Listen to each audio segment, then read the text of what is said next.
Also, I disagree with Warren about the traffic. I mean, I'm retired. I drive by there so many times a day, and Mr. Traffic Engineer said that he did his evening study from 4 to 6.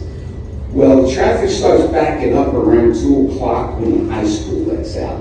It's less than a mile away. And then they will go till 4 o'clock or whatever.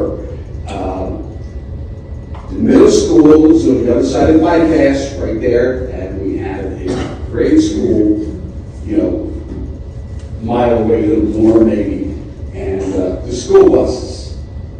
So when you have the cars jamming up Center Avenue and Sycamore Street, what the school buses do. One of my neighbors used to be a crossing guard at the Sycamore Street Swan, and he had a tough job. That's why he retired. I think there's a lot of holes in this traffic study, and it's not having the info what the borough's doing. It's just, toss up. I can't approve this. Thank you. Joe? I'm still curious what the percentage, were you able to calculate how much higher the traffic is going to be? I think he did. Before we get to that, though, if I can address both of those traffic comments.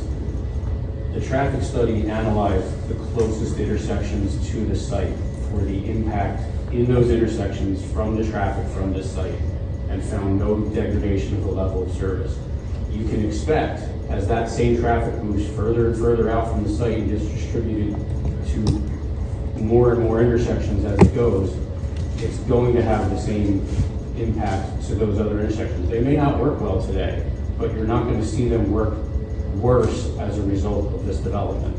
That's the point of the study.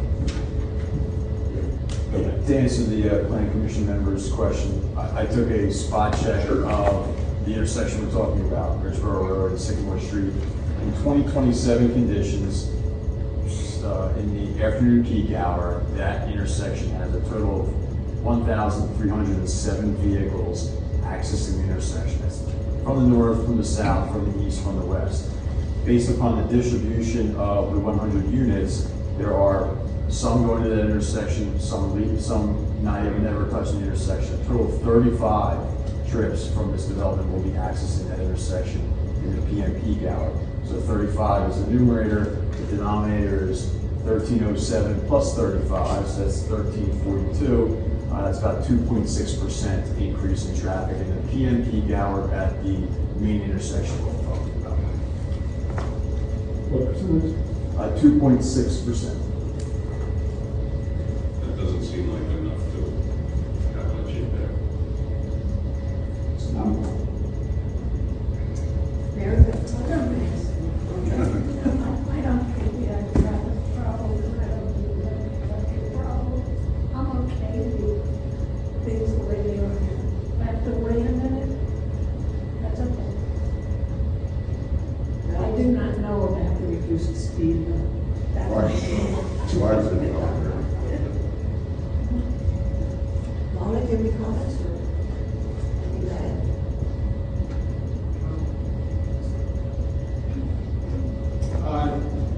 No, I mean, I think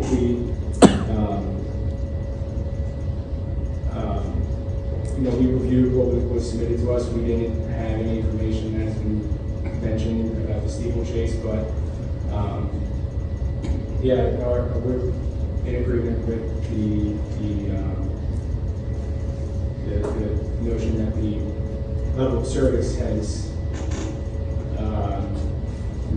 no degradation with the proposed project as proposed.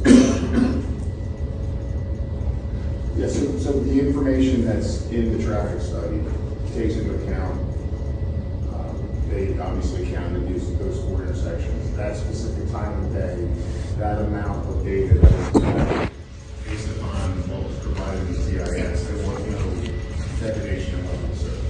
Now you can go out and count it 3 months from now, 4 months from now, you may get different numbers, but at that picture in time, there was no degradation of level of service. Now, Steeplechase. That would be another committed development. If that has traffic that's going through these intersections, that would need to be accounted for.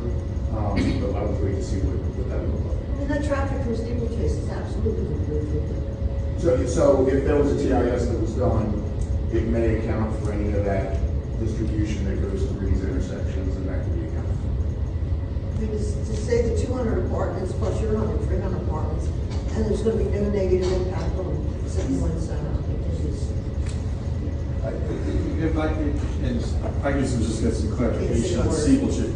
It's not 200, just to be clear. I heard It shows that 76. Plus stores, plus. Yeah, plus plus stores. commercial. And again, much like our development, there, that traffic gets distributed north, south, east, and west. Some of that traffic will never get to, won't get to the intersection we're talking about from Steeplechase because that traffic wants to go in a different direction. They may be working in different places, things like that. Also with a mixed-use development, and as Remington and Burdick saw in my traffic study, I'm assuming a suburban type development. I didn't take a transit credit, I didn't take a pedestrian or walking credit, I didn't take bicycle credit, I didn't take a mixed use credit, which we all are going to see, so I think my traffic study is conservative. But I think with Steeplechase, with a mixed use of residential, retail, and restaurant, we're definitely going to see that site have some mixed use. Why? Because it's in the right spot and it's where mixed use, should be. That kind of is the benefit of having mixed use. This residential development is just by proximity to complementary uses can also kind of be considered mixed use as well. But again, my traffic study is conservative. It doesn't take any credits for transit, walkability, which we know based upon sheer proximity that will occur. And also the effect on the current residents of the garden apartments and Newtown Place, that development. How many houses are back there? 63 singles,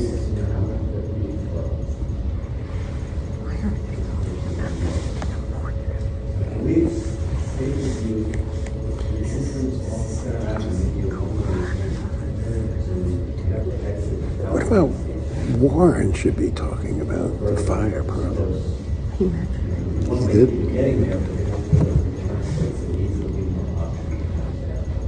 So Warren, is the steeple project gonna be the same as to get to the back of the hardware store? And went to that way? This is not going to benefit Newtown businesses. It's going to benefit the borough businesses. Area back there is gonna be. You're gonna tear down the old liquor store. The old liquor store? Move on, go all the way back, you're gonna tear down the old body shop. Make it be a woman. And then there will be like the new liquor store. So yeah, you can't get there. Except Yeah, pickleball. in that way, and you can't get back there. Get ready. So they'll have- So it will they'll wait change the dynamics in probably interesting ways. For what's there now.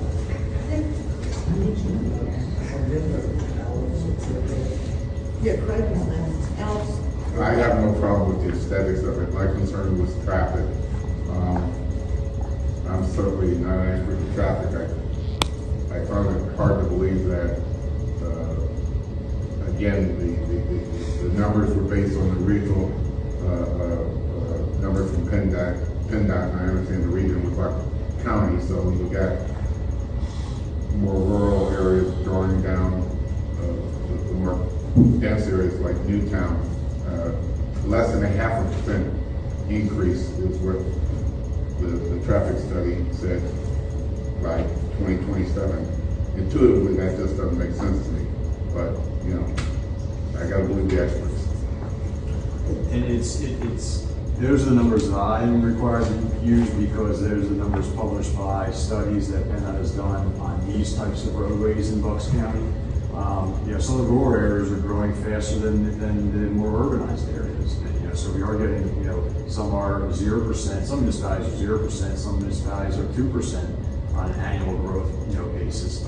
We're also seeing, ebbs and flows, and someone had mentioned remote work, I'm not home 2 days, I'm at home 3 days a week, my wife is at home 3 days a week. You know, there's some different patterns here that we're starting to see, which is why I think some of these percentages, annual percentages, you know, are what they are. But again, we apply those growth percentages, you know, industry standard to the traffic study. And even if that was 2%, you know, again, it's the apples to apples comparison, 2027 without development versus 2027 with development, which is our traffic. So that's what kind of governs that comparison. I guess I have a question to Jerry about the process here. If right now it sounds like you guys clearly it doesn't work for the zoning that township has, and you're help yourself figure out a better ordinance by you guys for what this would be.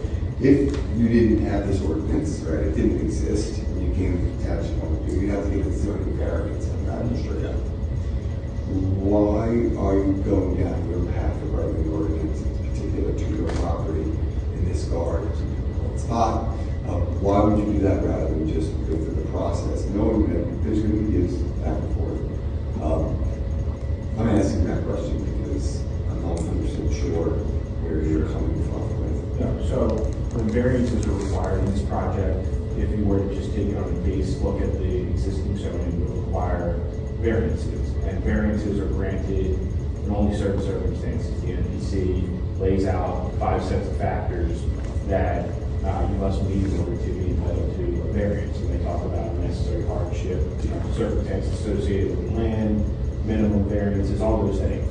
That's one path that you're able to take. The MPC also says there's a legislative path where, similar to the way that the township can propose an amendment to the ordinance, a landowner can also propose an amendment to the ordinance.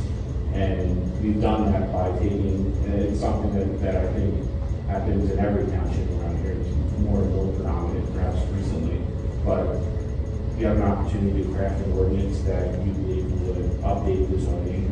We believe the zoning currently doesn't provide for this type of use, which is a use that is missing from Newtown Township, missing from the joint strip.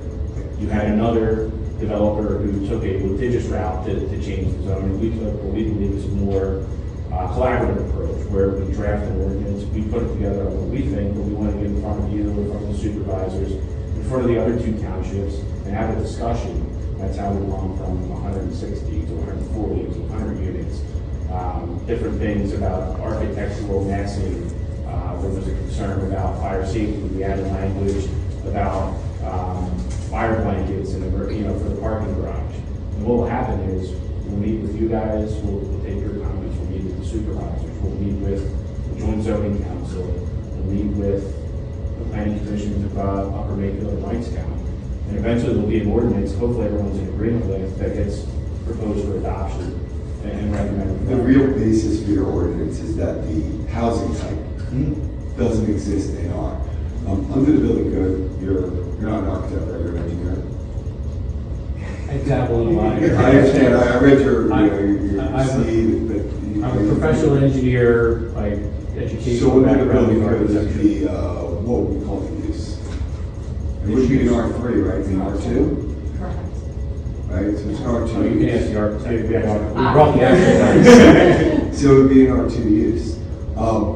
So because of the terminology, and I just kind of made fun of it personally when I called it a car dwelling place, like it's a big parking lot, and we wrap things around to make it there, and it's the size and scale of the parking lot that you're creating so big and so massive that you're wrapping things around. You reduce the size and scale of the amount of units you have there. But the whole argument that I think you're making, I understand it's different than going for a curative amendment legally. You're writing an ordinance in your own behalf and asking us to sign and seal it. But the reason, the basis for that is because you're using a different housing type, style, or name that didn't exist. I think it's fair to say 5-6 years ago, if I said AI to you guys, you'd be like, what? So now we have a change in the terminology as an architect. We create names for different types of structures, but if we look at it, it still has the same type of residential dwelling use in R2. It's part of the complex. And we have abilities for apartment complexes in our township. We have the ability, they're called gardening, they're called this. So there are ways to meet our township requirements based on, Meg might be able to develop the exact same thing. We could always talk about continuity of the street, how to make it, historically appropriate in there. But the argument you're making, presenting the ordinance, is because of a made-up, new to the world right now, terminology upon dwelling, right? Parking dwellings, car dwellings, right? You literally, I'm also an architect, so I understand the principles and it's seen on both sides, but it seems to me that you're really writing an ordinance to please yourselves, right? To say that this is what we think can make here, and we couldn't do anything else. We do have commercial that existed there for many, many moons, right? And it might not be as viable right now, but could it be even better or viable? Could you put possibly a mix of those commercial spaces that are there with residential or something on top of them, or do other things rather than making a big, massive building around a parking structure? That this is the questions, because Sure, and it is, and as you well know, it's an efficient use of land to come to the highest and best use that we feel for the property. The retail that's there has suffered for a long time. It's not well leased, it's aging, it's kind of lived its prime, and as you rightly point out, the ordinance has provisions in there for retail underneath the living units. But when you go through the math of the ratios and the limitations on the size, which preclude you really from doing anything but surface parking, what you can do on the site is not the highest and best use of the site under the ordinance. which is why you go for zoning variance and then present that, okay, how do I make this fit, and what is actually written as our township, rather than come up with the best fit ordinance that your team can write up. I think I'll let my attorney weigh in here, but when we looked at the number and type of variances that would be needed to facilitate something like this, it's not the kind of lift that you can expect to take to a zoning board and have it received as justified, I think. You're gonna need use. They need a use variance, and that's a we have very to high show, standard. that we can't practically use the property, we can't use the property for any permitted use. It has a retail use on it. It's not an economically viable retail use, but it's a really difficult use variance case. So you're literally making my point for me. It's easier for you guys to write your own ordinance to make sure it fits your bill of health. So then you can present it to us and whoever it is. and get I mean, that's the inverse of what, there's a variance process and an amendment process.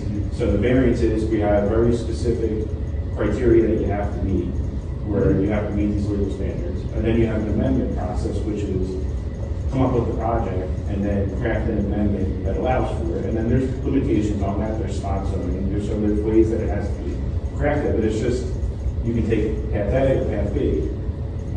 We didn't think path A was a feasible one. Path B, we still think it's a great project. We think it's a project. Why wasn't it feasible?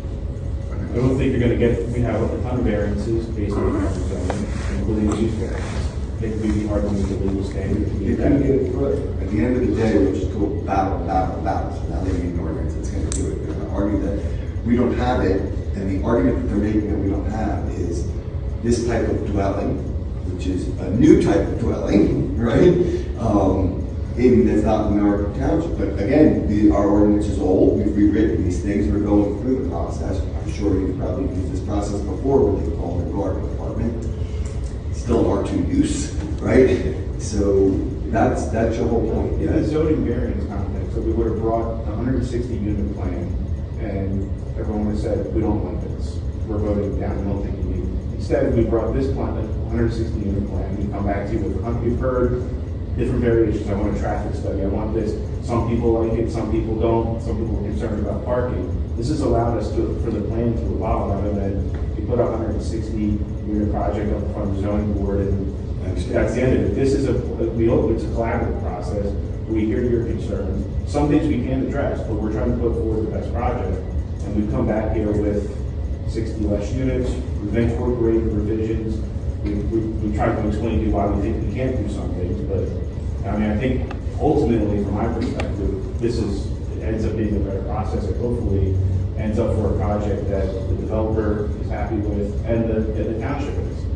I think we're missing kind of that point is, I think we're all agreeing that the vitality of the project is very important. And I did drive the site where this retail was, and I think that a successful project here, you know, may be one of an R2 use that is gonna get the most use out of the project.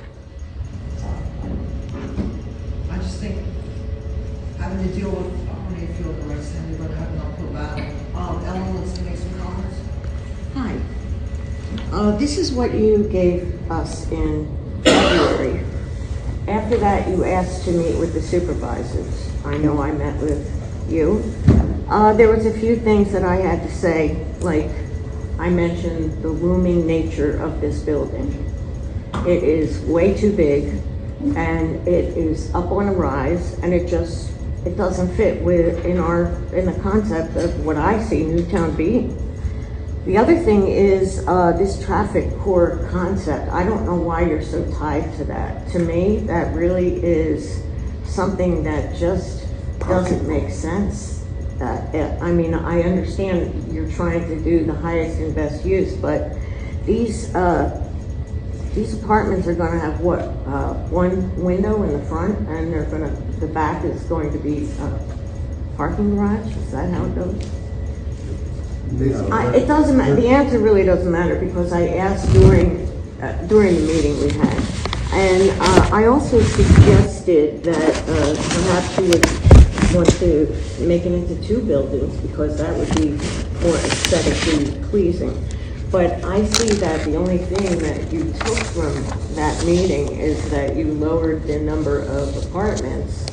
You didn't listen to anything else. I appreciate the traffic study, but to me, it just doesn't fit in with the nature of what I think Newtown Township looks like.